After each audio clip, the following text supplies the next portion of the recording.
Today we got this is the Merch University podcast episode 2, and today we got Jacob Topping on the show today. How you doing today, Jacob?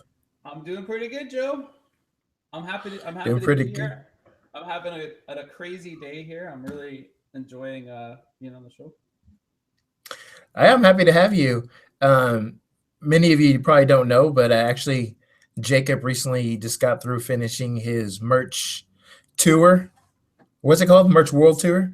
So when we met, that was the Merch Madness Tour, Leg One USA. So since then, there was Leg Two, Leg Three, and Leg Four. There's been four legs, and Oh I man! think I've been to over 16 different states and three provinces and more than 40 cities. So I was Meeting people, talking about merch, one on one in person.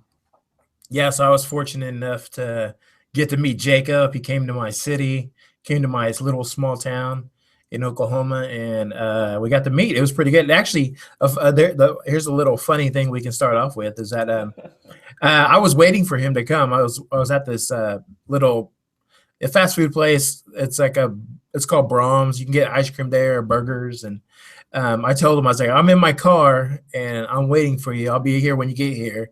And so I was in my car, and I remember I was actually doing merch on my phone, and I kind of looked in my rearview mirror and I see him, but he's talking to some guy in a truck. And I'm like, what is he doing? And what can you finish the rest of the story for us? Oh, sure. So I was there with my wife Tara. So the two of us were there together, and this is the first part of the Merch Madness Leg One tour. So we had not met too many people. I think we met with Johnny King, and we met with Fernando down in Texas as well.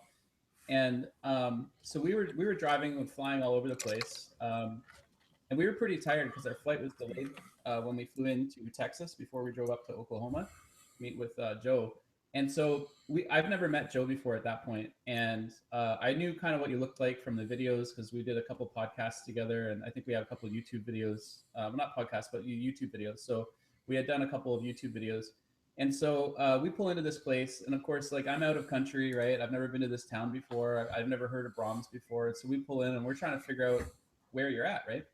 And so you and I were texting, and you're like, "Yeah, I'm here. I'm in the parking lot, right?" I'm like, "Okay, cool." So we pulled in, and we're looking around the parking lot, and we went inside, and we didn't see you there. And we're like, "Huh, I don't know where Joe is, but there's some guy that kind of looks like Joe, and he's in a truck over there. Maybe that's him. I don't know. Let's see, right?" And there was like this guy who kind of looked like you a little bit, and then he had somebody else with him, and I'm like, I don't know if he's bringing with somebody. Who knows, right? So I walk over, and I'm like, "Hey," and the guy's like, "Oh, hey, how's it going?" And I'm like, he was just trying to be nice, right? And I'm like, "Oh, hey, so are you Joe?" And he's like, "No, no, I'm not Joe." And I'm like, "Oh, okay."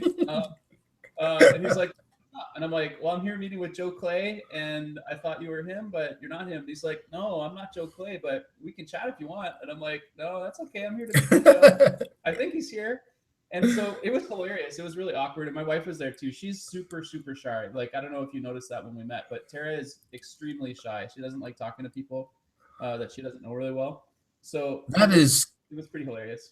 That is so funny. Okay, and then right after that, so apparently Jacob was walking from that car to back up to the restaurant where Tara was, and so Tara was looking out like towards the cars, and so I got out of my car, and he didn't see me, and as I was running, she was laughing because I she thought saw she me was laughing at me. running really fast, as fast as I can, and then I just ran up and just grabbed Jacob, gave a big bear hug, and so it was funny. So, but I'm yeah, yeah, surprised.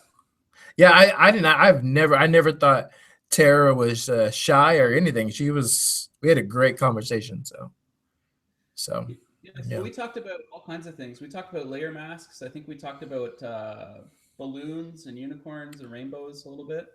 We yeah, talked about merch on the mobile, right? yeah. We did. We talked about merch. You talked about yeah. I got to see one of your shirts. Or Tara was wearing one of your shirts you made. So Yeah. yeah. So yeah, it was a great time. We probably could have talked merch for hours. So more hours than we did. Yeah, I think. Well, I was gonna say, I think we did talk merch for hours. I think we spent maybe like 2 hours talking about merch Yeah, stuff. yeah, about 2 hours. Yeah, And at that time, this is right at the very beginning of the Merch Madness tour. So this is before like petting the live sharks and flying around in helicopters and going to the world's largest wine cellar and stuff. But it was a good meetup, and Joe and I think we connected pretty well, right? Yeah, really good.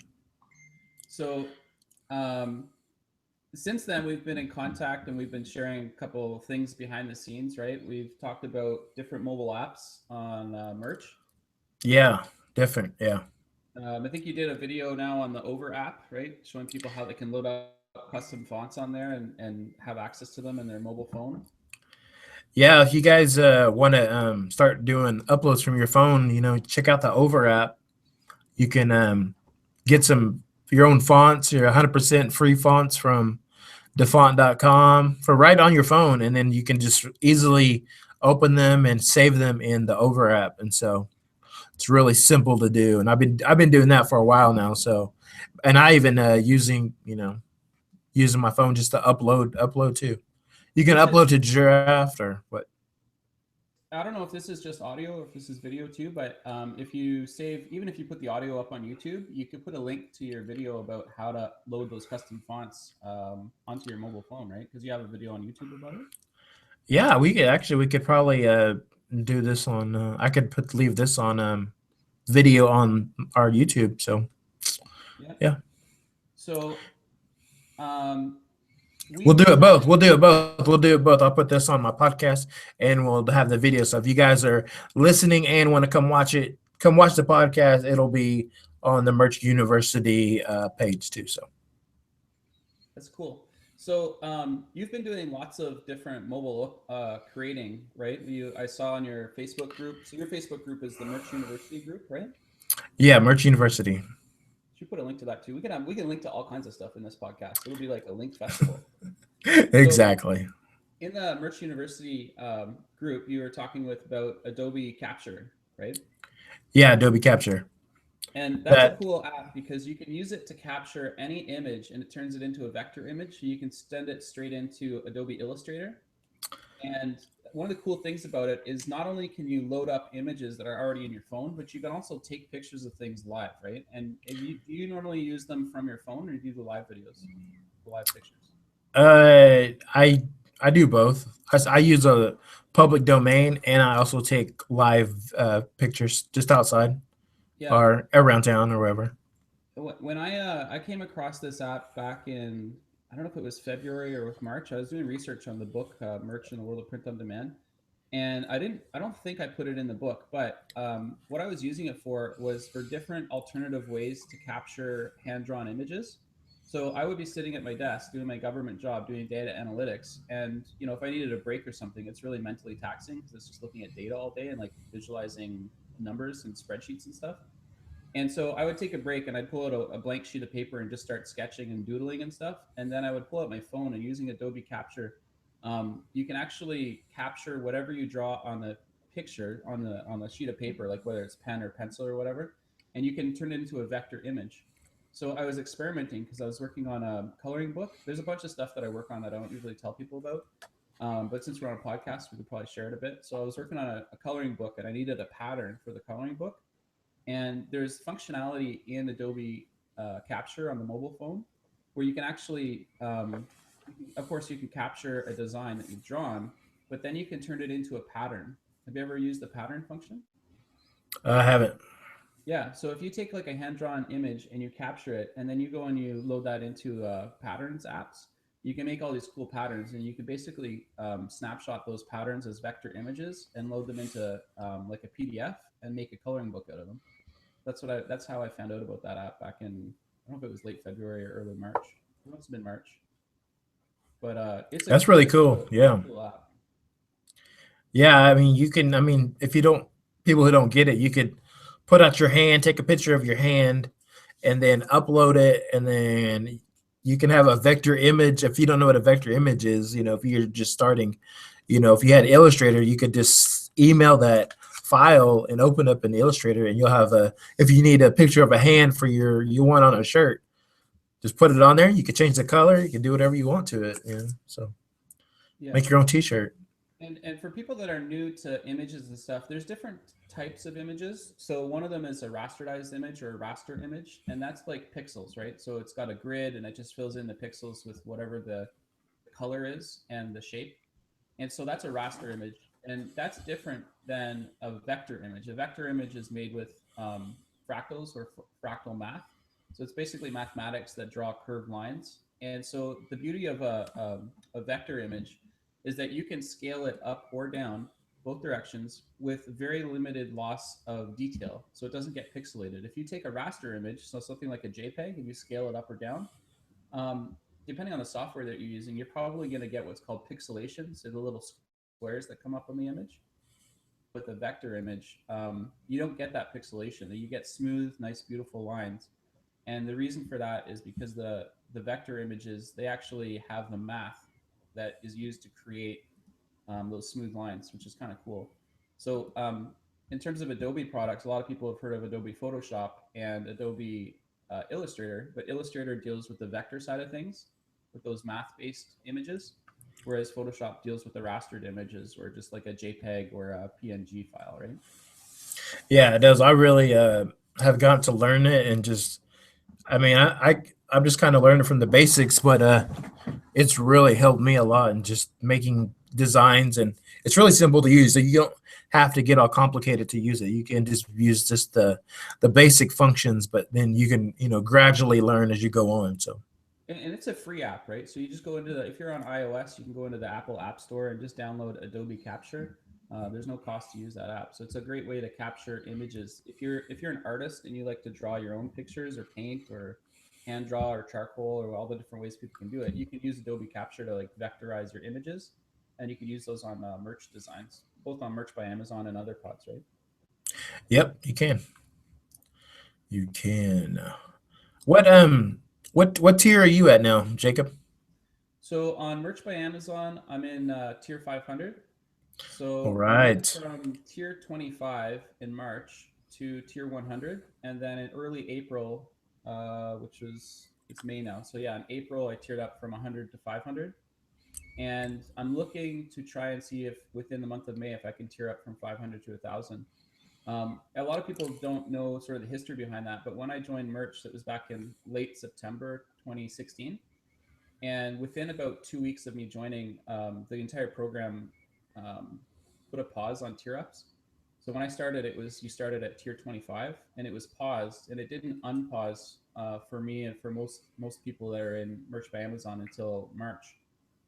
So between like in October, I crossed my 25 sales, and then I think in December or no, late November, I crossed 100 sales, and now I'm coming up on 500 sales. But I was sitting in the wrong tier, or the wrong, I put in quotes, the wrong tier for like 6 months straight. So I was in tier 25, even though I had hundreds of sales at that point. That's pretty good. It's pretty fast that you've already tiered up that much. Also, yeah, I'm hopefully did have you already passed the 500 sales mark to be qualified? No, I'm hoping to do that in May. So I guess there's another 4 days. So I might pass it within the next 4 days, but I'm up there. I'm pretty close. That is kind of crazy too, because I am also trying to tier up, and I kind of been kind of keeping tally and putting it online, and I am currently at 492 shirts sold. So these 4 days, if I can sell 8 shirts and get to 500, that's my goal. And what's kind of funny is this month is a pretty, I don't know, pretty record month for me. So if I sell 8, so far this month I sold 98 shirts, Yeah. and so if I just sell 8 more, I'll be happy. But I just been doing this month. My total payout will be I don't know. This year has been really slow for me, but this month's payout will be combined of the last 3 months. So, Oh, nice. it'll be more money than the last 3 months. And I give it all credit to the tier up. So, Yeah. The yeah, volume sells shirts, guys. So if you're new yeah. to Merch by Amazon and you're in tier 10 or tier 25 even, or even tier 100, or even tier 500, right? Like Joe and I are both tier 500 right now, right? So if you are new to merch, it is a volume game. the more designs you have up, the more you will sell, guaranteed. That's the way it works. So if you talk to somebody and they've got 5,000 or 8,000 or 2,000 or 1,000 tier, they're going to make more sales than you, generally speaking. The only exceptions to that I've ever seen, there's two exceptions. One is if you have a viral breakout. So if you have a shirt that just gets tons of sales, I had one of those happen in December, and it was making, like, the one design was making over $100 a day. And then the second exception is if you drive marketing to your Merch by Amazon account. So I don't know, Joe, do you do marketing to your Merch by Amazon account, or is it all organic right now? Mainly it's all organic right now. Yeah. So if those are the two exceptions. One is if you have a breakout, and the second one is if you drive marketing. So there's a few different ways to market shirts to your Merch by Amazon account. One is just to drive straight up traffic to it. So put links to the designs. People can find those links wherever and click on them. Another way is if you want to market them within Amazon. So, since it's a podcast, we want to drop a little gold nuggets on people. At this point, probably a lot of people have heard of AMS, or Amazon Marketing Solutions. And ams.amazon.com, that's a place where you can go and sign up for that service. And it will allow you to drive marketing directly to any ASIN on Amazon, including your Merch by Amazon ASINs. So if you're not familiar with how Amazon works, they have a ASIN, which I think is an Amazon Seller Identification Number, and it's assigned to every listing that's on Amazon.com, including the Merch by Amazon ones. So because Merch by Amazon is, the seller record is Amazon and not you, you get a royalty whenever a sale is made. And so you can't see those in Amazon Seller Central if you're an Amazon seller. But if you go into ams.amazon.com, then you can actually drive paid click traffic or sponsored traffic to those Merch by Amazon listings. You can actually kind of promote your own Merch by Amazon listings directly through Amazon. The other ways to do it is through Vendor Central and through Vendor Express. So those are two other ways you can drive traffic to your Merch by Amazon listings. And I've seen people drive traffic and get tons of extra sales, right? They're paying for it, but it works too, right? Can you talk about how maybe that shirt that went viral, like, were you promoting it, or can you kind of tell us, like, why you think it went viral? Or Yeah, absolutely. And I think I know why it went viral, and I'll tell you exactly why I think that. So the shirt itself was two words. It said "and Peggy," and it was inside of a heart. And I made that shirt lying in my bed before I fell asleep. I do a lot of activity on my cell phone before I go to bed because at the time I was working full time for the government. I haven't been to my job at the government for about almost 2 months now because I'm waiting on paperwork to go through. So I'm still expecting to go back, but I've had like 2 months to be off. So if you've seen me online, that's why. So anyways, at that time I was working full time for the government. So the only time I had to work on merch was after work or before work or during work. So on my lunch break or just taking a break from my data job. And so what I was doing was I was going through Facebook and identifying large audiences. So I would just click on what's trending on Twitter or on Facebook. You can kind of see what's happening and what's trending in the news. And I heard about this musical. Okay, you might have heard of it. I think it's called the Hamilton musical. You heard of that, Joe? yeah, I believe so. I think it's just called Hamilton. So if you're not familiar with the history behind it, Hamilton, I think, was a U.S. president, and they made a musical about it, and it's really popular, and it has super diehard fans for the Hamilton musical. So I went on to the Hamilton musical Facebook page, and I was looking at what kind of stuff they liked, and I saw this one saying that kept coming up over and over. They were saying "and Peggy," and Peggy, and I've never seen the musical. I don't know what happens in the musical. I don't know all the characters at that point. And I thought, okay, well, people are mentioning it a lot, right? They're really into it. It's like a joke. I don't get the joke, but I can see that they're mentioning it. And so I typed into, at that point, merchresearch.com, which was set up by Chris Greene's tool. And so you can go in there and you can type in words, and then you hit a search bar, and it shows you all the Merch by Amazon shirts that come up with that text within them. So whether it's in the title or the brand name or the description, it shows up. That's merchresearch.com. It's since merged with merchinformer.com, but it still works. If you go to Google and type in merchresearch.com, it'll come up. You can actually sync it on your phone, so it brings up on your phone. Anyways, I typed in "and Peggy," and there was something like, at the time, I think there was like 60 shirts came up. I'm like, okay, great. So one of the things, this is kind of a golden nugget, and you might do the same thing, Joe, I don't know. But if I want to know if something has been approved on Merch by Amazon or not, I check to see if it's on Merch by Amazon. If it's there and there's lots of shirts, then at some point it was approved. Whether it's still approved or not, it's still up for question. But if it's on Merch by Amazon, that means at some point those shirts got approved, right? And so then I went to trademarkia.com and I checked for trademark. There's no trademark for the words and Peggy, right? And so I knew there was a passionate group of people. I knew where they were. They were on Facebook, and I knew that it was on merch. So I'm like, heck, I'm gonna make an Ann Peggy shirt. I don't even know what Ann Peggy means. I don't know who Peggy is. I don't know what Ann Peggy, what the connotation is. I have zero context, but I knew that there was a market, and I knew that it was already on merch. So I went on my mobile phone. I use the Over app. Typically, I use like multiple mobile apps when I'm making a mobile design. But I was lying in bed. I was falling asleep, and I'm like, okay, I gotta do my daily uploads, or I'm gonna miss my slot, right? So I went in and I made a heart because I figured people seem to love this character or whatever the saying is. And then I typed in the words "and Peggy," and I made sure that I used a font that I owned. So I had bought commercial fonts and loaded them into the Over app, and so I used a font that was one that I had access to for commercial rights.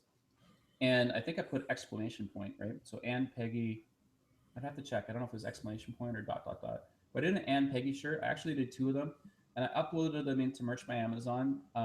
Usually, I upload them from my phone through Safari, and then the very last step, it doesn't let you go through in Safari. So then I use the mobile app Puffin, and Puffin allows you to go into Manage tab and then click on Edit, and you can finally upload it into Merch by Amazon. So that's 100% mobile workflow. And so when I uploaded that design, I thought, well, there's 60 or so other designs with Ann Peggy on them. So I don't know if the heart's going to make it stand out. I hope it does, but I don't know. So what I did was once it was approved, which it took, I don't know, maybe like 30 minutes or something, and it was approved. It was pretty fast that day for some reason. I took the link to it and I posted it in the Facebook group that was all about the Hamilton, the musical, right? And I looked up multiple Facebook groups and I posted it all over the place. I put it in the comments. I was like, check out this shirt, guys. If you like Peggy, check out this Ann Peggy shirt. Don't forget about Peggy. I said, who likes Peggy? All this stuff. At this point, I had no idea what Peggy even meant, right? It turns out Peggy is one of three sisters that are at some point. I still haven't seen the musical, so they're involved in the musical, the Hamilton musical, and there's three sisters, and one of them's Peggy, and so I just posted it all over the place.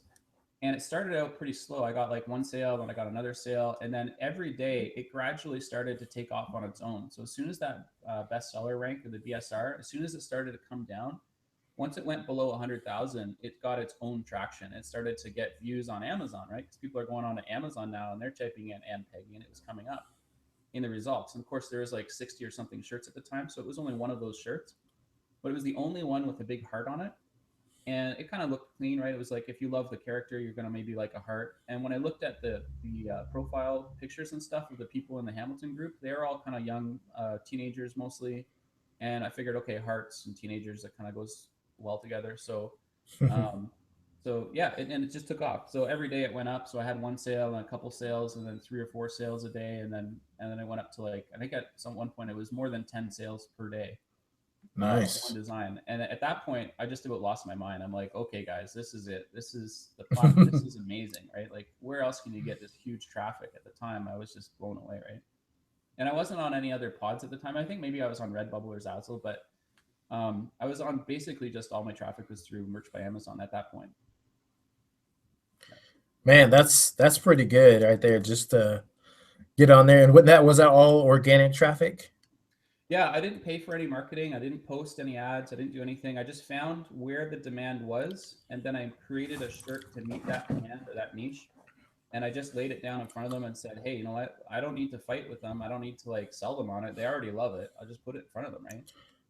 What is your how about, and I remember you said you just you went to other Facebook groups and you were able to list it. Did you have to ask for permission first, or how did you just go and like throw your link in these Facebook groups for this certain niche? Yeah, that's a good What's question. the best way to go about that?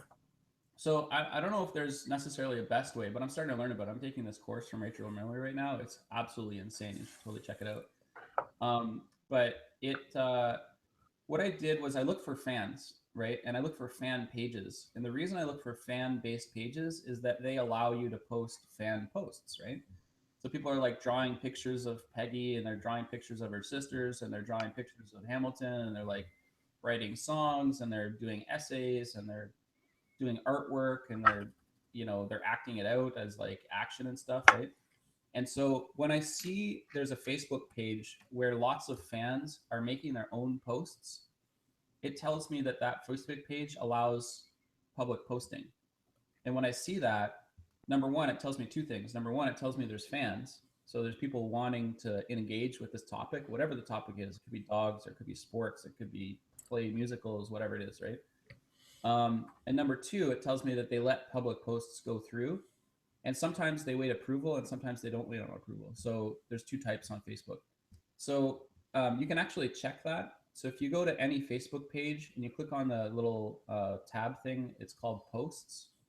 And you click on posts, it will generally show you the posts from the page. And then it will also show you a separate little sub tab, which is like public posts or posts by other people that are not the page. And you can do this on mobile, and you can also do it on your desktop. If you go into Facebook and you click on posts on a page, if you see that there's posts that are not directly from the page, that tells you that the page is letting people publicly post on the page. So that's what I look for.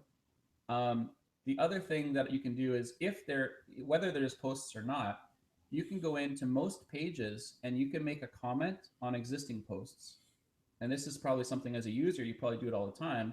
You'll see a funny picture, or you'll see like a video or something that's really blown up. Your friend sends you something on Facebook, and you'll go through and click a comment to be like, yeah, that's awesome, or yeah, I like that, or yeah, whatever you're gonna put in the comments.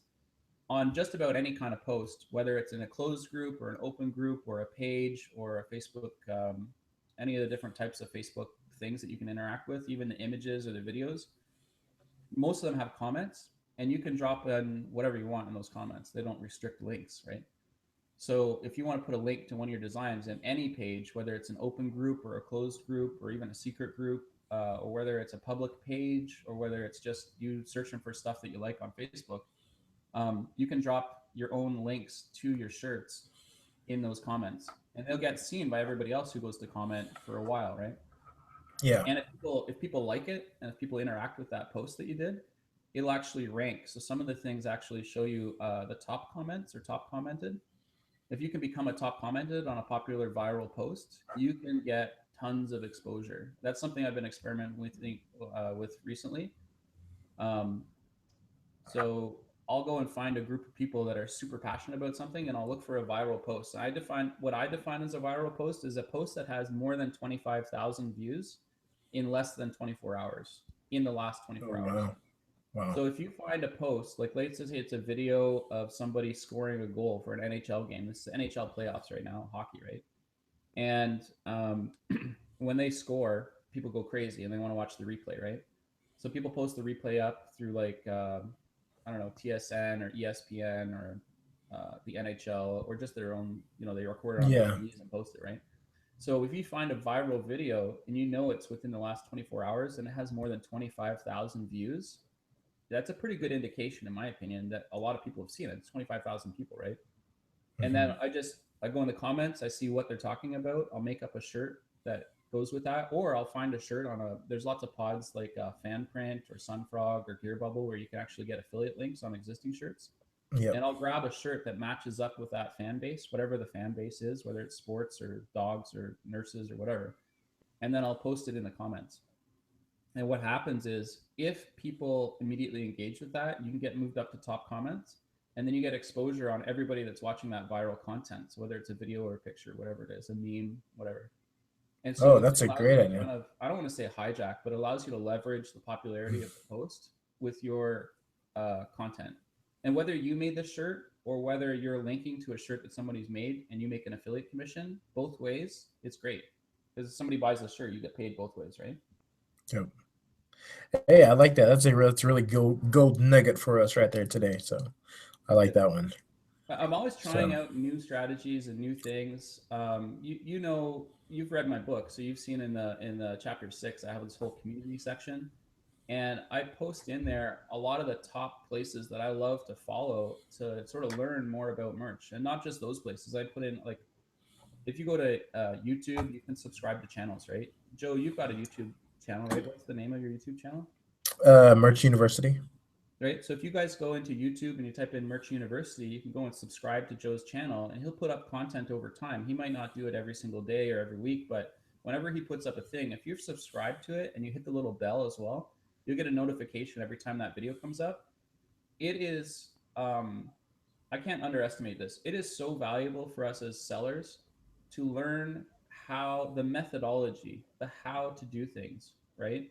And not only learn how to do things, it's important that people actually take action and actually do them, right? Yep. So we just shared, I don't know, a whole bunch of things. We talked about Adobe Capture, we talked about the Over app, we talked about loading fonts, we talked about finding viral Facebook videos. This is all in a single podcast or a single YouTube video that's posted courtesy of Joe Clay, right? He is sharing That's with you right. content. He's bringing on people that can share you methods and ways to do things. We talked about AMS, we talked about Vendor Central, Seller Central. We talked about a whole bunch of stuff here, guys. If you take action, go back and rewind, watch what we talked about, and do what we're talking about, you will get the same kind of results that we're getting. Joe didn't get almost 500 sales by sitting around not doing anything. He made designs, he uploaded them, he took action, he learns, right? I mean, Yep. you and I talked about mobile uploads. I remember the day you and I talked about Puffin, right? Do you want to tell people about what Yeah. happened? I can't remember.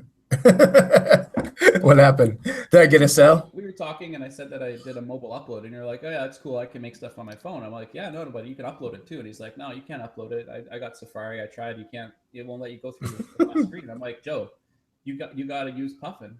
And you're like, "What do you mean?" And I said, "Yeah, download the Puffin app, right? And then you can go and make it on your phone. You can upload it using whatever browser you want. You can use Safari, Chrome, Firefox, No, Opera, no. whatever I it is." mean, no. That's not how it happened. How did it I happen, Joe? I read your book.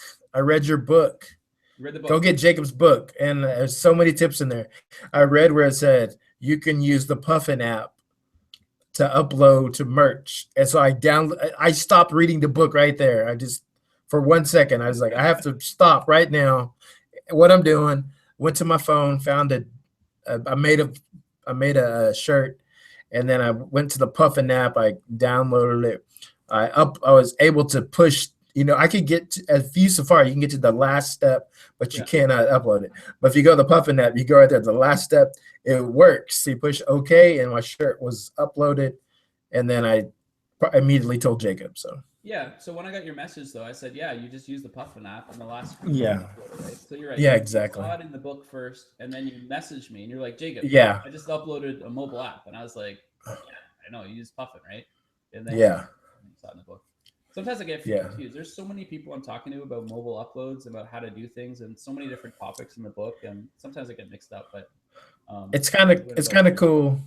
Like like me, I'm always thinking like, oh, like even a long time ago, like when the iPhone came out, I'm like, oh, it'd be so cool to have a business on your phone and that's it, I mean, and actually merch is the perfect business to have, and you can do everything from your phone.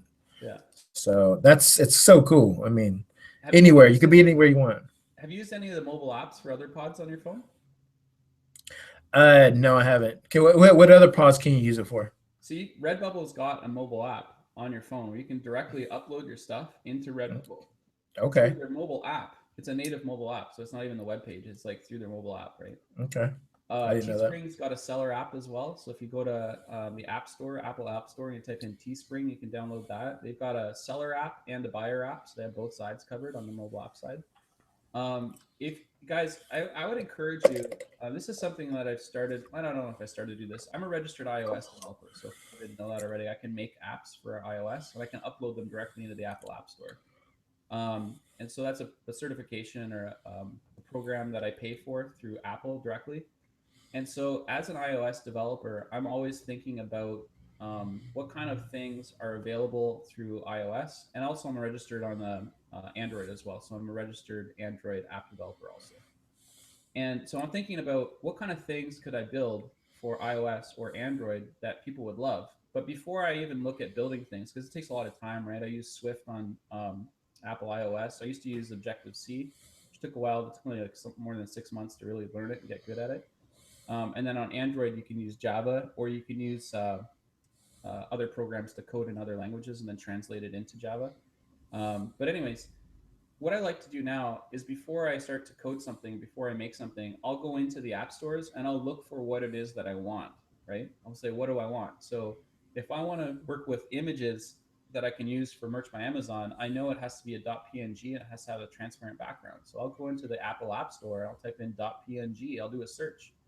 And all the apps that have keyworded .png, they'll come up, right? So you see Over, you see Assembly, you see WordSwag, you see Tangled FX, you see the eraser apps, you can see transparent background apps, you can see straight out of whatever app builder, right? All these apps come up and all of them allow you to save a .png file, right?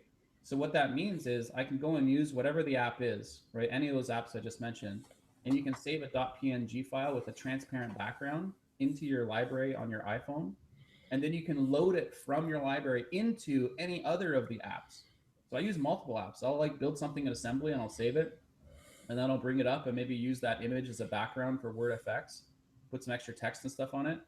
And then I'll save it again, and then I'll open it up into Over and I'll put the actual like text that I want on the image, and then I'll save that as the file size, and then I'll upload it. Usually I use Safari for all the steps because it's a little bit faster and smoother. And then the last step, I'll go in and I'll open up Puffin and I'll go into the menu, the Manage tab, and then Edit, and then of course you finish the upload, right? Yeah. So I highly recommend that people explore the mobile apps that are available to you, right? I've got I don't know if I had it. I think I had it when we met, but I've got an iPad Pro with the touch sensitivity and the Apple Pencil. And iPads have a different set of apps than iPhones. They usually will run both, but iPad has specific iPad apps, right? So if you go in there, there's things like Pixelmator, and some other mobile apps that are available only on iPad that aren't available on the iPhone, that are even better for graphics because it has more graphics processing power. It's a bigger screen. People, when they're making development, they're looking at screen size, right? And so there's even more mobile apps that are on your iPad. And this is the same thing for Android and for the Android tablets. Like if you have a Samsung tablet or whatever, HTC or Asus or whatever you use, it's the same on both Android and iOS. Look for apps that you can use to make your designs, save designs, improve your designs, modify your designs, load in custom fonts. There's all kinds of stuff that people can do to expand the ability to design for Merch by Amazon, and for that matter, for any of the print-on-demand platforms. There's like more than 50 print-on-demand platforms, right? And contrary to the popular belief, they actually do make sales. Like Redbubble's been around for 10 years, right? And they've been around for 10 years not making sales. They've been making sales for 10 years, right? Same thing with Cafe Press. Cafe Press has been around for more than 10 years, right? Yep. Teespring, I think it's 3, 4, 5 years old. Sunfrog, it's not even 5 years old, and it has 11 million designs on it. Do you think it's because they don't make sales? No, it's because they're making sales, right? It's a business. Exactly. Yeah. Exactly. Spreadshirt's a publicly traded company, guys. They go on and they have like quarterly calls. They talk about merch stuff, right? When I say merch, I'm thinking merchandise. Most people say merch, they're talking Merch by Amazon. Merch by Amazon is awesome, guys. It's huge. It gives you the access to Amazon.com. And you can ship stuff anywhere in the USA. You have access to like 300 and almost 350 million people, right? But think about the other pods. The other pods have access to worldwide shipping. They have access to Canada, to Mexico, to Guam, to Japan, Germany, the UK, right? There's all these countries in the world you can ship to. Australia, right? Redbubble's an Australian company. It's founded based in Australia, right? But they most of the pods ship worldwide, and guess what your audience size is worldwide? It's more than 350 million people. It's like 7 billion people. And you might argue and say, well, not everybody has an internet connection. Okay, great. Okay, so 4 billion people. That's 10 times the size of the US, more than 10 times the size. And they all have internet connections. They can order stuff on their phone, they can order on their computer, right? Billions of potential customers. And if you want to reach them, you've got to use platforms that reach them, right? Yep. What is your thoughts on the this new copycat rule that's coming out? What Amazon's going to do? Merch is going to do. So with the copycat rule, I've been very quiet about what I think about it. I'm still going to pretty much remain pretty quiet about it. I recommend making custom designs always. You should not be copycatting, right? If you're paying a designer, like I use Design Pickle, and they make custom designs for me, and they have their own internal rules that are pretty strict about copycatting. They don't share components of pictures. They make totally everything original, right? And they have access. Not everybody knows this, but Design Pickle actually has an agreement with Getty Images. If you've heard of if you're a photography or into like wedding art or anything like that, you might have heard of Getty Images or iStock Photo. iStockPhoto.com was bought by Getty Images. So Getty Images has access to more than 4 million high quality digital images. And you get access to all of, not all of them, all of the ones that they can have access to through Design Pickle. So they have a commercial rights resell license, which means they can use Getty Images on Design Pickle designs, put them into your shirt design, and then give you access to sell them legally.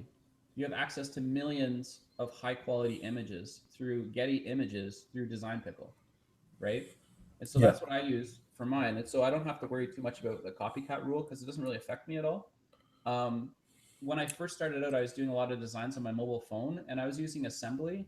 So Assembly is a mobile app where it gives you like components like squares and triangles and little arcs and little like a curved line or whatever, but it's just individual elements that you can use, right? Yeah. So I would use those, and typically I would kind of browse through the different elements and then draw them out on paper and kind of get a general idea of what kind of design I wanted to make. And then I would build it on the app on Assembly and then save it and then bring it into Over and add some text using commercial text that I had licenses to, right? And then I would upload that from into Merch by Amazon. So it hasn't really affected my account at all. I've been checking eagerly to await some kind of warning message or something. But I haven't got anything from Amazon for any copycats because I just don't make any copies, right? Yeah. Um, so I'm cautious when anybody provides images. I know like there are services out there where you can go onto a website and you can use like pre-assembled images and use them and then put text with them or decorate those images. Yeah. And the thing that I always think about when I see those is number one, yeah, that's great. You can like crank out designs. They're great for making great designs, right? And the site will tell you, oh, you've got access to this design. That's great, right? But think about it. You're using images that everybody else that's using that site is also using, Hmm. right? And you all believe that you've got the rights to them. And then people go out and make stuff with them and they put them up onto Amazon. So when you put them on Amazon.com, don't you think that they're going to take a screenshot or a snapshot of that image? Like they run Amazon Web Services. They have cloud computing domination. I think they run something like more than 30% of all cloud computing in America. Don't you think they're going to use machine learning to analyze all those images? You know, if you're an Amazon FBA seller or Amazon merchant fulfilled seller, or you, I don't know, connect your Shopify store in through Amazon, you know that you've got access through the Amazon seller app to like take pictures of UPCs and stuff, but they integrate Amazon Flow, right? Amazon Flow is like a visual recognizer. Yeah. And you know that on your mobile phone. You see it happen. You have the little blue dots come up and it kind of identifies the Yeah. image. So Yeah. don't you think they're running that on the back end to check all of your images on Merch by Amazon? I don't know that they're doing Mm. that, but my guess is But they could. They have it. Yeah. they're probably using machine learning to identify images. Yeah. So Exactly. for me personally, if I'm going to upload any image into Merch by Amazon, I'm going to make darn sure that either I made the image myself or that I have absolutely confident full commercial rights to resell that image. And does For the example, Design Pickle, do they give you like some kind of form or some kind of license they give you with every design, or how does that work? yeah, so when you sign up for the account, they guarantee that all the images they're making are original designs, right? And they have got processes in place. So when you submit a design request to Design Pickle, it goes through and it's reviewed by a manager, and then it's sent to your designer. You have the same designer for all your designs. The Mm. designer then makes it, and then it goes through for a check within Design Pickle, and then after that check, it goes on and you get to see the design. So by the time I've seen it, it's been seen by 2 or 3 people inside of Design Pickle, and they've kind of verified and checked that it's original, and I have the rights to use it.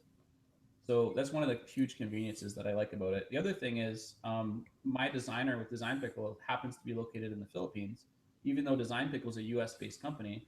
And so I'll submit designs during the daytime and then I'll go to sleep. And when I wake up in the morning, I've got finished products that are completed designs. So like I'm making designs while I'm sleeping using the power of a virtual assistant or a service, a design service.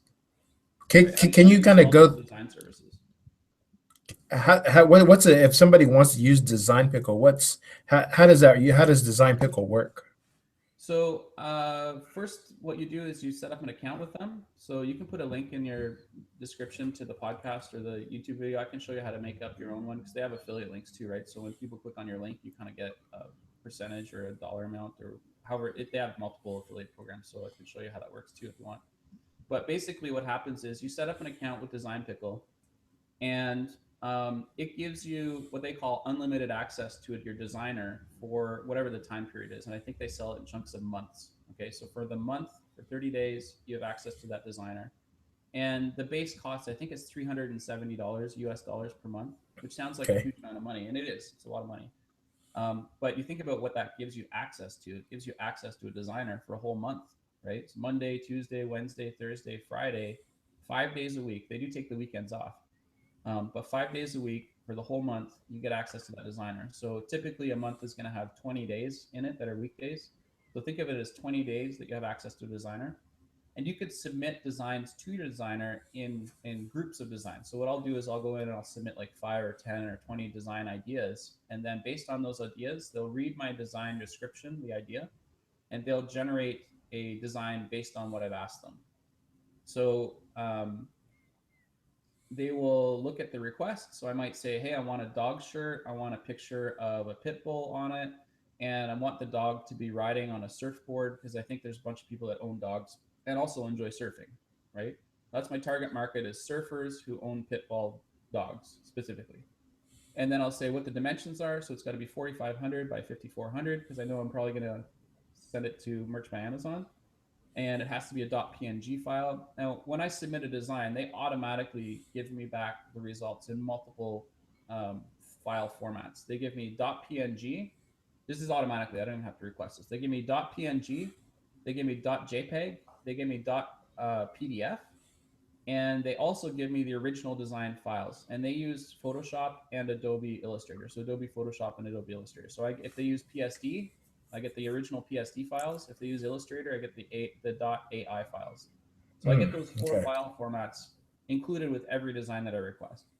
Wow. Then what I do is I say, I want this design. I know that I want to use it on light colored shirts and on dark colored shirts, and I might want to use it on other stuff, right? Maybe I want to put it on a skateboard. Maybe I want to put it on a shower curtain or duvet cover or something, right?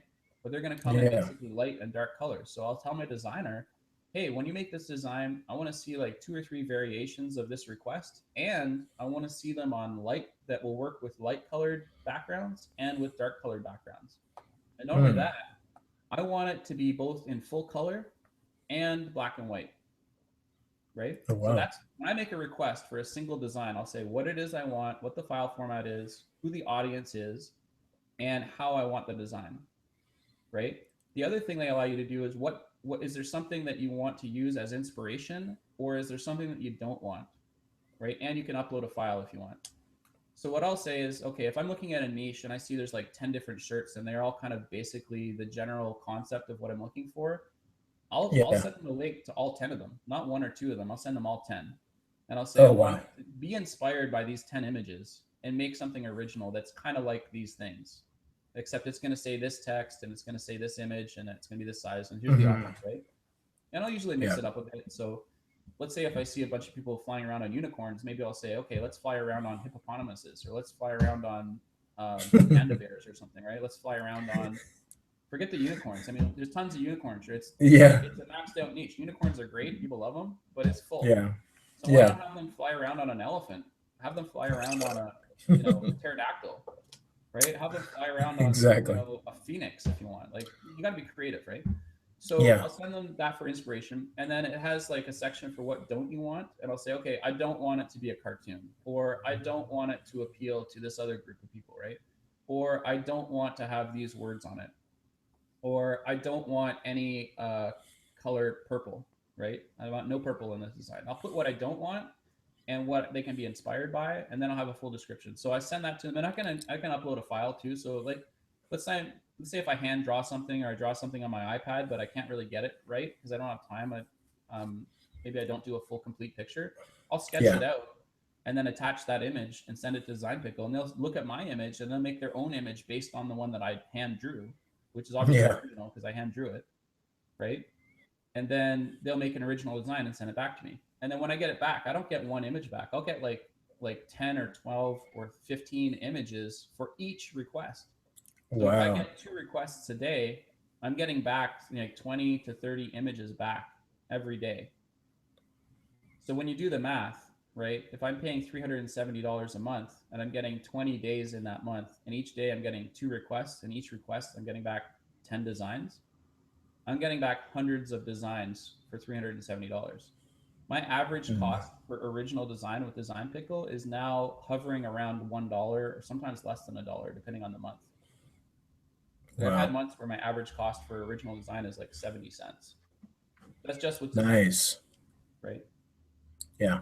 Um, Now, if you're not requesting your designs in that way, you might just get one design back for one request. So it's a 1-for-1. But even then, you're getting 20 times 2 designs a day. So that's 40 a week, right? 4 weeks in a month. So you're getting 80 designs. I mean, that may be kind of worst case scenario if you're using it. But if you're getting, let me just do the math on that. If you're doing 80 designs, you're paying $370 for the month. Sorry, I gotta. It's cheaper than Fiverr. Yeah, it's way cheaper than Fiverr.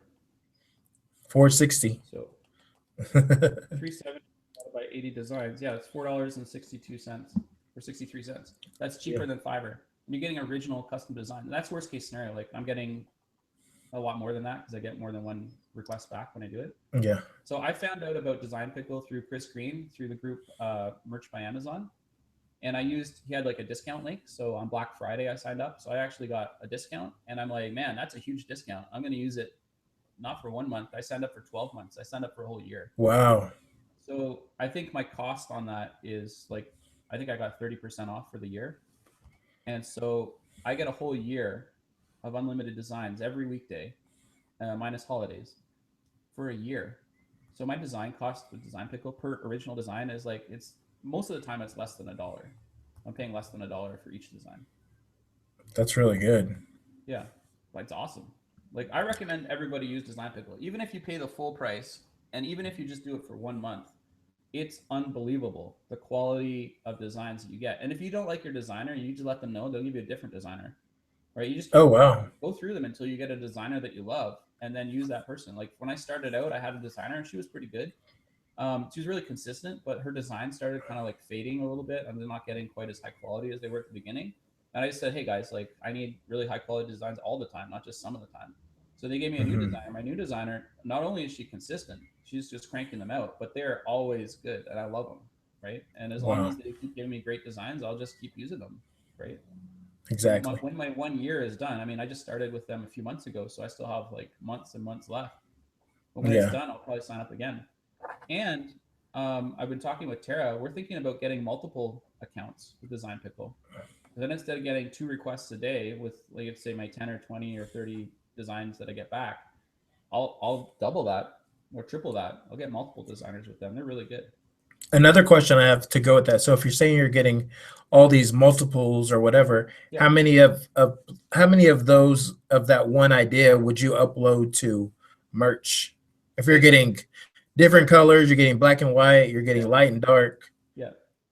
So typically what I'll do is I'll upload of the ones that I get back from Design Pickle. Again, they're all original designs.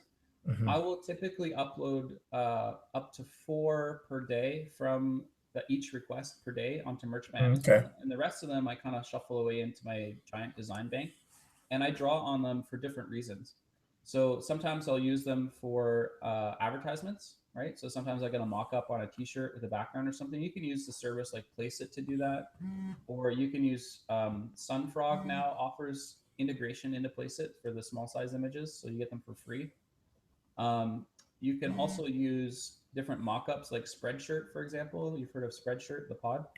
Yeah. It has a Flickr page with over 1,000 design lifestyle mock-ups for free. It's included with your Spreadshirt account, and you can use them within Spreadshirt. But basically what I'll do is I'll save the other images that I'm not uploading to Merch by Amazon, because I'm limited on Merch by Amazon to 10 designs per day, and I'm getting like 20 or 30 a day. So I'm not uploading all of them, right? I'm making more than double what I have access to on Merch by Amazon every day. right? So I upload them to other pods. You know this by now. I'm on multiple pods. So I'm on 15 pods right now, like 1.5. I'm on Gear Bubble, Redbubble, Sunfrog, Zazzle, Cafe Press, Teespring, Spreadshirt, T-Chip, T-Public. I'm on Fanprint. I think Fanprint's probably the best pod out right now. It's unbelievable. You're on Fanprint, right? Yep. Fanprint's nuts, right? I love Imprint. Yeah. If somebody's not on Fanprint right now and you're watching or listening to this podcast, you just pause it, right? Because it's a replay at this point. Pause what you're doing and go and sign up for Fanprint. There's probably a link. Joe can put a link to that in the video or in the audio. It's unbelievable, guys. You get access to like brand name stuff like the NFL, the Dallas Cowboys, Barbie. Any college team pretty much you could think of. Yeah, Star Wars, right? You get access to licensed designs for Star Wars. The movie Star Wars? It's a whole franchise, right? They made like 6 movies or something. They're making 7, 8. I think they're on their 9th movie coming up this year. They come out every December. They basically own the movie theater. That's right. Like multiple theaters with their movie in it every year for the next, I don't know how many years they're doing this for, but Star Wars, you can do Star Wars shirts. You have any, as we're winding down here, do you have any like final thoughts about, I don't know, about anything? Sure. I'll mention this. This is an observation that I've sort of come to the conclusion with that I'm starting to think about more and more every day. I think about it more is, you and I, we're making designs. We're uploading the merch by Amazon. That's good. Merch by Amazon is huge. I love merch by Amazon. But increasingly, I'm thinking other people are making better designs than I am, and I'm not going to copy them because that would be stupid. So just don't copy anybody. But there's pods out there that allow you to sell other people's proven designs. They're in the bestseller list. They're literally ranked by bestseller, top to bottom, right? They literally tell you the best-selling shirts on the platform. You can do that through Fanprint. You can do that through Sunfrog. You can do that through Gear Bubble. You can do that through other pods. But those are my top 3 for this particular thing. And you rank the shirts best sellers to worst sellers. And then you take the best sellers and you find a niche that somebody's interested in Facebook or in Pinterest or on Twitter or on Instagram or on WhatsApp or on Snapchat or wherever you want, right? It doesn't even matter where it is. You find an audience that likes something. And if that something is available on any of those platforms, on Gear Bubble or Sunfrog or Fanprint, you can grab the top selling images for that niche and just lay them down in front of the audience. Just say, hey, okay, you love NHL. Your team's in the thing. What is it? The Predators? It's an NHL team. They made it to the Stanley Cup Finals. They're going to play at least 3 games because they have to win 4 to win the Stanley Cup, right? So at least 3 games. There's millions of people that are cheering them on. Millions. They're hardcore sports fans. You want a fan print, you get yourself a Predators shirt, either with the team logo or with one of their top players like Pekka, I think. Pekka is one of them. And you take that trademarked brand name shirt that's an NHL team with a top player that's in the Stanley Cup Finals, which is like the international championship, right, for the NHL. You can find a group of people that it's into hockey and they love the Predators, and you just serve it up. Be like, hey guys, here's the shirt for the top guy that you're cheering on, and he's in the playoffs, right? He's gonna be in the playoffs for days. Yep. And how much does it cost you? It doesn't cost you anything. You don't have to make the shirt. You don't have to buy the shirt. You don't have to pay for it. You get full rights through Fanprint, which is amazing. And not only that, they pay you a huge commission on a trademark shirt. They pay you 57.5%. That is a large commission for every sale that's made, right? And they have price minimums on Fanprint, right? So let's say your shirt is, let's say it sells for $29.99, just for example's sake. On a 20, I'm going to do the math here for you. I got my cell phone here, so we can't see this off screen. So it's $29.99 for this shirt, and you're getting times 0.575. You're going to make $17.25 for each shirt that you sell using that strategy. Try and make $17.24 royalty on a Merch by Amazon shirt. Can you do it? Yeah, sure you can. Just price your shirt at, what is it, like $40, $50 almost, $45? Yeah. Right, you can do that, but you're not going to put a NHL team logo on a Merch by Amazon shirt. Not today, anyways. Maybe they changed the program. It's changing all the time. Who knows? But like you have access to these brand name professional sports leagues through FanPrint, and they're paying you 57.5% affiliate commission on a design that's already on the platform. You don't have to design it. You don't have to take any time designing it. You can easily go find people that are into NCAA, right? This is like the college league, Yeah. and there's hundreds and hundreds of teams and thousands of players that people love. They go to the sports stadiums. Like you're in Oklahoma, right? If you wanted to go see a big college game, where would you go? About 30 minutes away to Norman, Oklahoma to see the Oklahoma Sooners. And what do the Oklahoma Sooners? What's their sport? Football. Well, they have a bunch. They're known for football. Okay, so and are they an NCAA team? Yeah, they are, and I've already made a shirt on FanPrint for them. There you go. And you're not alone. I bet you there's more than just you at the stadium. How many people were in the stadium? Probably about 87,000. 87,000 people at the game. That doesn't include all the people that didn't go to the game that day, right? There's tons of fans. That's Yeah. One team in one town, one sport, one league. Man, access to so many fans. It's unbelievable. Unbelievable. You can spend hours of research, guys. You can go on and research a niche. Okay, like who's really into light switches, right? Well, I'm going to find the light switch people. Okay, maybe the people that are electricians. They think about it all the time. They're light switch people, right? But why go and target light switch fans when you can go target what's the name of that team? The Oklahoma Sooners. Go target the Oklahoma Sooners, guys. Make them a custom fan shirt using the officially licensed Oklahoma Sooners IP. Put it in front of the fans of the Oklahoma Sooners, and they're going to buy your stuff. And you're going to pay a commission. We're talking like $15 plus for each sale. That's double what I make on Merch by Amazon. And it's a known group of people. And I don't have to compete with other people on Merch by Amazon because nobody has the IP rights to sell it there, right? That's right. If you submit that design to Merch by Amazon, it's going to get rejected. You might put your account at risk. So don't do that. But what you can do is you can use at least, and it's not just FanPrint. If you want to do a Star Wars shirt, yeah, you can use FanPrint. It's great. It pays you like 57.5% commission. But if you want to go on to Sunfrog, you know, Sunfrog has branded, trademarked designs as well. Not copycats. I'm talking like legally licensed deals with these mega brands like Star Wars, right? And so you can go on to Sunfrog right now.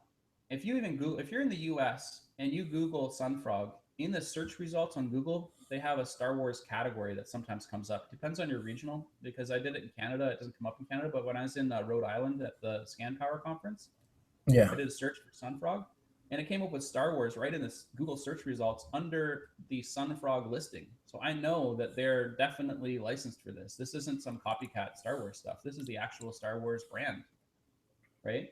I can take any of those designs from Sunfrog, attach my little 4-digit or 5-digit now because there's more people selling now. But you attach a little question mark and 4 or 5-digit code to the end of it, and now you can put that link wherever Star Wars fans are found and make sales at 40% commission. That's the start. You make a certain number of sales, it goes up from there. Right? This is I got licensed Star Wars shirts. Like the money is out there. That's what because you asked me what I'm thinking about, what's kind of new. I'm really into these affiliate links. They are crazy. And I'm taking Rachel Miller's course right now, the Moller course. You probably heard about it everywhere. Yeah, I have. It's unbelievable, guys. I was talking to somebody yesterday. Her name's Christy, and I spent like over an hour talking to her on video message, just like we're on video right now. Yeah. And she put up a single post on Facebook, and it has over 21. Yesterday, it had over 21 million views. Right, people that have interacted with it. And she said the reach on it, so this is like who it's being shown to, is over 40 million. She can reach over 40 million people on Facebook, and she has over 21 million views. That means she's had views from over half of the people that she can reach on Facebook. And guess what she paid for that ad? That's a huge ad, right? A lot of people are seeing her video. Guess what she paid for it, Joe? $20. $0. $0. Her marketing spend on that post was $0. $0.00. Wow. You can do the conversion to Canadian. In Canadian dollars, it's also $0. Same thing with euros. You know how many euros she spent? Nothing. Zero. Okay, she did a post using information she got from a course, and she got over 20 million views. Man, that's awesome. there are strategies out there that you can use and that the people watching and listening can use to sell a lot of stuff, and not just t-shirts, guys. You can sell hoodies, you can sell the cell phone cases, you can sell bed sheets, shower curtains, cutting boards, Zippo lighters. Okay, if you go to Zazzle right now, you can do merch sales of Zippo lighters, brand name Zippo.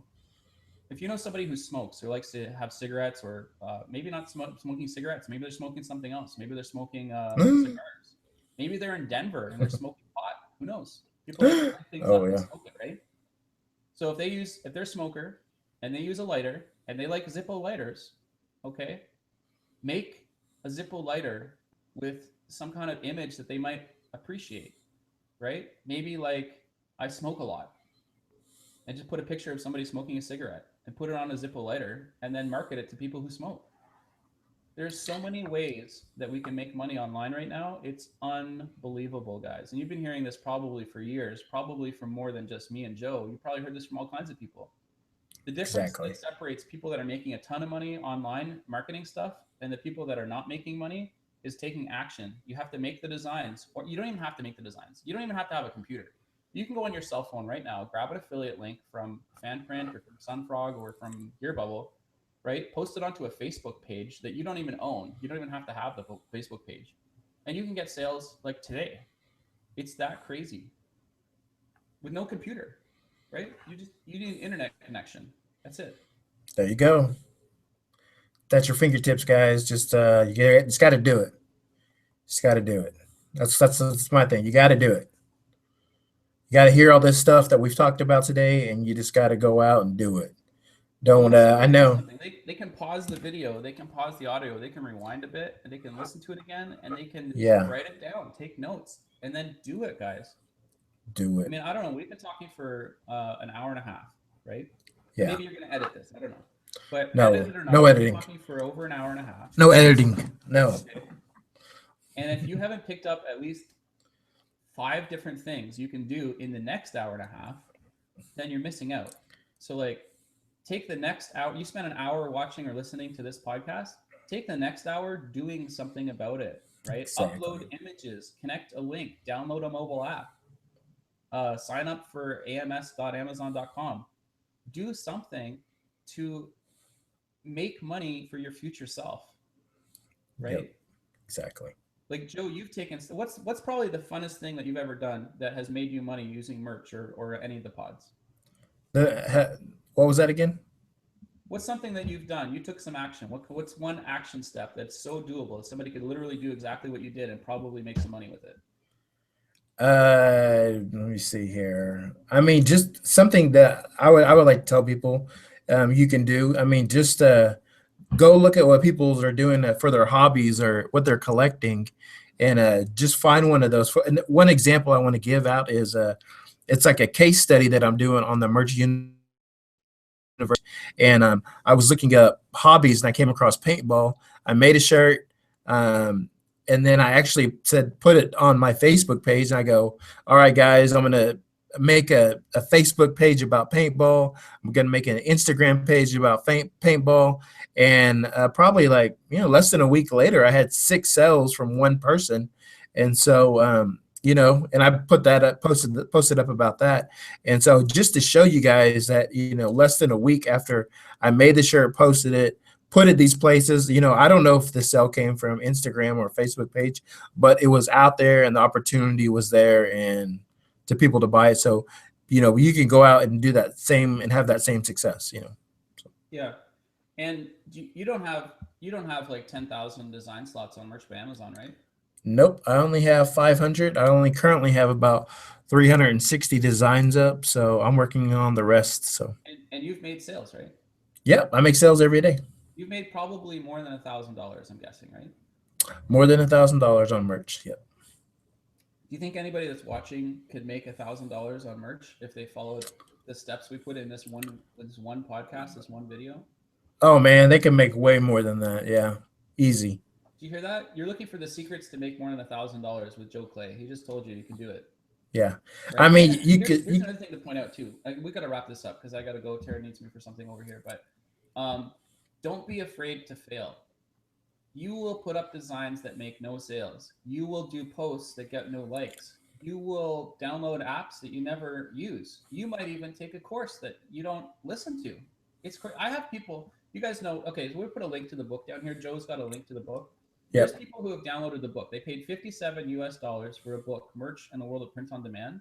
They downloaded the book, and I can track like whether it gets opened or not. Okay, there's a secret. In Gumroad, you can actually track who opens a PDF, not to the individual person, but just in general. Yeah. So I can see how many people downloaded the book, right? It's more than 500. So more than 500 people have bought this book already, but not more than 500 people have opened the book. That tells me that people have paid $57 for over 130 pages of content on how to do stuff, and they have not even opened the file. Oh my gosh. So trust me, there are people out there that will listen to what we're talking about and they won't take action. And then there's other people that will listen to what we've talked about and they will take action. There's two people, the people that do things and people that don't do things, right? If you want to make money on Merch by Amazon or any of the pods that are out there, there's lots of them. We talked about like at least 10 of them on this one episode. You have to take action, guys. You have to upload the shirts, or you have to link to the shirts, or you have to download an app, or you have to, like, first of all, you learn about it, and then you do it, and then you see the results. But I guess I'm going to get off topic. You're going to do stuff that doesn't work. Sometimes you'll upload a design and it gets no traction. It gets no sales for 60 days. Don't let it bother you. Upload more designs. They will get sales, right? It's a persistence thing. I'm sure, Joe, you've probably taken action on some things and not all of it worked, right? Exactly. Yep. Lots of things. I've listed out of these, 300 designs. I mean, I wish all 300 sold, but that is not the case. I would probably only say like 10% of them have sold. So yeah, so we're talking like 30 to 50 designs have had a single sale. That means most of them haven't had a sale, but you're still making thousands of dollars selling it, right? Yeah, so don't be still making lots of money. If you do take action sometimes, and it doesn't always work every time. I've heard from people and they're like, I put up 10 shirts on Merch by Amazon. I haven't made a sale. It's been 2 days. This thing doesn't work. I'm going to quit. Like, guys, don't quit. Okay. Keep loading. If you have your 10 designs, you're in tier 10, it's time to open up another pod and upload like 500 designs the same day, right? There's no restriction on the other pods. If you got 10 designs and they're not selling after a month, take them down, put up new designs, right? Change the keywords. Maybe they're not being found. Right? There's all kinds of things to do. Exactly. I mean, I've also known the opposite of that same story. People have 10 designs and they've sold none, but you also have 10 designs and they've sold over 100 designs. So it's crazy, Yeah, it only takes one to really break out. I talked to somebody. Okay, there's somebody. I'm gonna not mention her last name, but I'll mention. Let's call her. I'm gonna make up a name because it's a real person, but I don't want to embarrass the person. So let's call the person Julie. Okay, her name's not Julie, it's Wendy, but we'll say Julie just to make up a name. I was talking to Julie, who's actually Wendy, and she put up one design, and the one design made over 200 sales. Okay, now think about it. She's making $7 per sale, and it made over 200 sales. That means her single one design in 1 month. This all happened within 1 month. It made over $1,400 US dollars, right? On one design. Is that typical? No, it's not typical. Does it happen? Yes, it happens all the time. There's tons of people making tons of money off single designs. It happens. So anyways, I'll leave it at that. Joe, any final thoughts or things you want to ask me about? Yeah, I think that was it, man. I think we've given them all the information that they can be successful with, and it's up to them to be successful, up to them to do the work. And I want to end it with this quote right here from Vince Lombardi. And it's this: the only place success comes before work is in the dictionary. Got to end it right there. Can you repeat it? The only place success comes before work is in the dictionary. There you go, people. So leave it for you guys. And so hope you guys can come back next week and we'll have episode 3.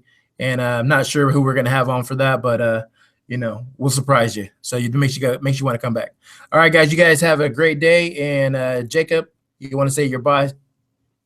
Goodbye, everyone. see us on Facebook. You can see Joe at Merch University. You can see me at Merch by Amazon Top Sellers for Newbies and Pros. You can also reach out and connect with us. There's probably going to be links all over the place. So all over. Yep. Check wherever you're listening to this or watching this for links, and there'll be links to stuff that you can make money on like right away. Yep. All right, guys. Have a great day. Guarantee that. All right. Bye.